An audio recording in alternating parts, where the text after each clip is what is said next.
Four Seasons, a Bohemian folk story which has been retold in many tongues.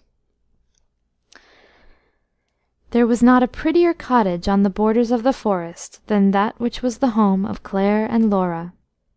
A beautiful rose tree clambered all over the little house, thrusting its clusters of small pink blossoms through the open windows, and nodding to Clare as though to say, "You are as sweet as we are, and the sun shines on us all." The roses did not nod their heads at Laura, for she was as ugly and wicked as Clare was lovely. Her face wore always a heavy frown, which her mother's reflected, for Laura was her favourite child, and she could not bear to see that her second daughter, for whom she had no spark of love, should be so much the more attractive of the two. Nature had been very kind to the little Clare. The roses had given their delicate colouring to her soft cheeks, and her pretty eyes were just the hue of a purple pansy. The red of the crimson berries that glinted among the evergreens when winter came was not more vivid than that of her lips, and her hair had the sheen of yellow corn when the sun is smiling on it. Laura could not look at her without a pang of envy, and longed to drive her away from home. One bitter day in winter, when a waste of snow surrounded the cottage and frozen icicles hung from the roof, Laura asked her mother if Clare might pick some violets in the woods for her. "Violets!" exclaimed the mother, "at this time of the year? Why, you must be dreaming, child. There is not a single flower in all the forest." But Laura insisted that Clare should be sent to seek for the flowers, and loath to refuse her anything, her mother did as she was asked. "Do not come back without them, or it will be the worse for you," Laura called from the doorway, as she watched her little sister go shiveringly down the pathway that led to the forest. In its depths, she knew, there lurked gaunt grey wolves, and these were fierce with hunger. Clare knew this too, and her heart was faint with fear as she passed through the grove of fir trees.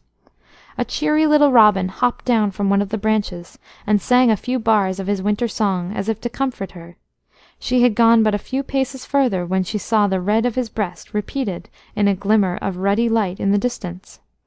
She hastened towards it, and found it came from a huge fire, round which were sitting 12 strange men. The faces of all were kindly, but while 3 had long white beards and snowy garments, 3 had golden beards and long green garments, 3 had auburn beards and yellow garments, and yet another triplet, with long black beards, were dressed in violet. One of the 3 whose hair was frosted looked up as she approached. "May I warm myself at the fire, kind sir?" she asked him timidly, and making room for her at once, he asked her why she wandered in the forest in such bitter weather. "I was sent to pluck violets for my sister," Clare explained, "and I dare not go home without them, or she would be very angry." At this her questioner turned to one of the 3 men who were robed in purple. "Violets are your concern, brother May. Can you not help the poor little thing?" he asked. "She will be frozen to death otherwise, for to-night 'twill be colder than ever." "To be sure I will," said brother May, laying a gentle hand on Clare's fair hair, and taking the staff from the white-haired man, he poked the fire.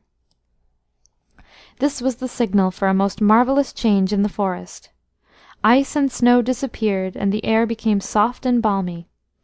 Birds sang in the branches overhead, and flowers sprang up as if by magic round the path which Clare had trodden.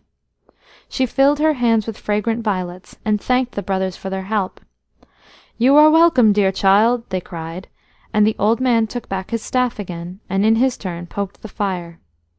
Once more it was winter, and Clare hastened home to the cottage as quickly as she could.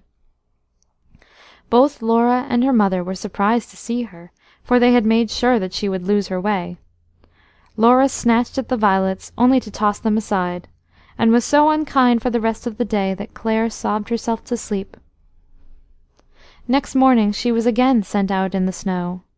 This time it was to seek wild strawberries in the forest, and her sister's look was so full of meaning as she said, "Do not come home without them," that the poor little maiden trembled with fear as well as with cold as she entered the gloomy wood. The same friendly robin fluttered across her path, and following the direction in which she flew, to her great delight she saw again the ruddy glow of the fire. The 12 strange men were still seated around it, and Brother January took her by the hand. "Why are you here again, poor child?" he asked her gently. "It would surely be wiser for you to stay at home while King Frost reigns over the land, for you are young and tender, and his grip is very cruel." "I had to come, sir," Clare explained. "My sister said she must have strawberries. We gathered some in June last year." Brother January turned to a companion dressed in flowing yellow. "Strawberries are your concern, Brother June," he said. "It isn't for you now to come to the aid of our little friend." "I will do so with pleasure," said Brother June, taking the staff held out to him, and giving the fire a vigorous poke. At this the winter disappeared, the trees sprang into full leaf, and crimson berries were seen amidst the creeping tendrils of the strawberry plant. Clare gathered as much of the sweet fruit as she could carry, and once more thanked her friends with a grateful smile. "You are welcome," they cried in chorus, and as Brother January took back his staff, the winter once more spread its mantle over the earth. Instead of being grateful for the delicious fruit that Clare had brought her, Laura was more vexed than ever to find that she had not been eaten by wolves. Her mother, too, looked at the poor girl angrily, and sent her out to the barn, as if she could no longer bear the sight of her. Clare was barely awake next morning when she was told that she must go to the forest and bring home some apples for her sister Laura, who had a fancy for them. "But it's so dark, dear mother," cried Clare in terror. "Make haste and go," was the only answer, and as quickly as her numbed fingers would allow her, Clare finished her simple toilet and started on her way.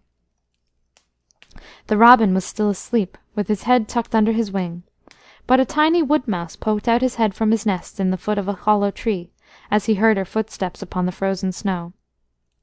"If you walk straight on, you will find your friends," he squeaked, and Clare thankfully followed his directions.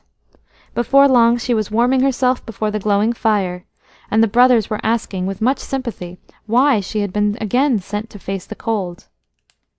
"Apples?" cried Brother January, when she had told them. "Ah, it's your concern now, Brother September."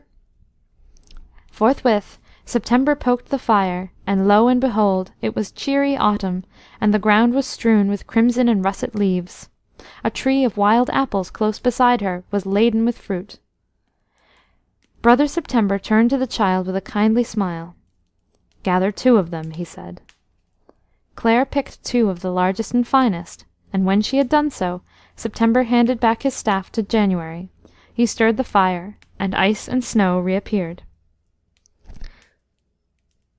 Laura made no effort to disguise her disappointment when Clare brought her the 2 apples.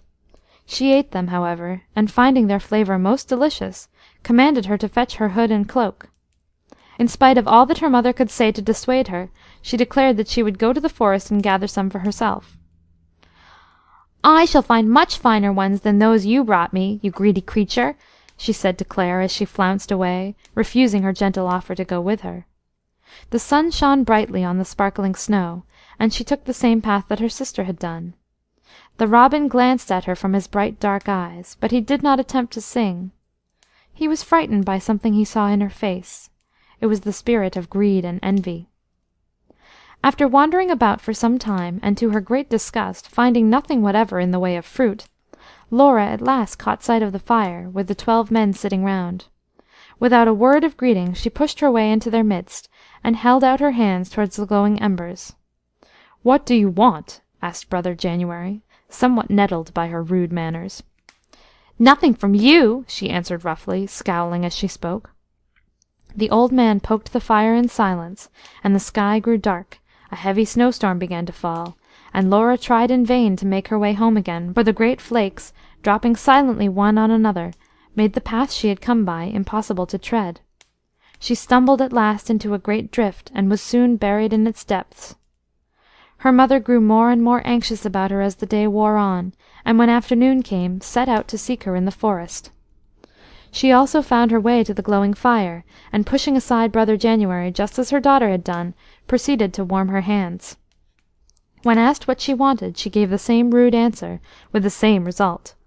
The old man poked the fire, and the snow fell swiftly and silently. Very soon she too was buried in a glistening bank, and Clare had neither mother nor sister left. With all their faults, she had loved them fondly, and it would have been lonely for her in the cottage now, if it had not been for her friends of the forest. As each month of the year came round, one paid her a visit, bringing flowers, or fruit, or glorious crimson leaves. The white-bearded men alone came empty-handed, but these sat with her beside the fire, and told her wonderful stories of winter in many lands. In the course of time she became a good and beautiful woman, and wedded a prince from a distant shore.